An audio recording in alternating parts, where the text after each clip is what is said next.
একদিন দেখা গেল এক পর্যায়ে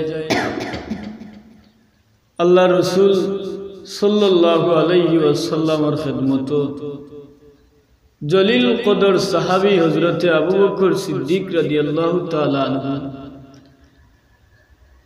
আইয়া আল্লাহ রসুলের খিদমতের মাঝে আইয়া কইলা, ইয়া রাসূলুল্লাহ, ইয়া হাবিবাল্লাহ, প্রতিদিন যখন রাস্তা তো বাড়ি তো মসজিদে নববীর মধ্যেও নবী আমার ভাই আলীর লগে সাক্ষাৎ হওয়ার লগে লগে আমি আবু বকরে আমার জীবন দশা পারছি না আমার ভাই আলীরে আগে সালাম দিতে।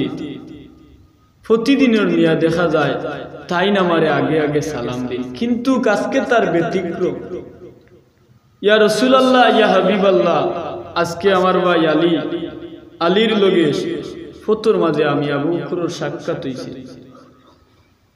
অন্যদিন আমার ভাই আলিয়ে আমি আবু বকরকে দেখার লগে লগে দূর তনে সালাম দিলেইতা।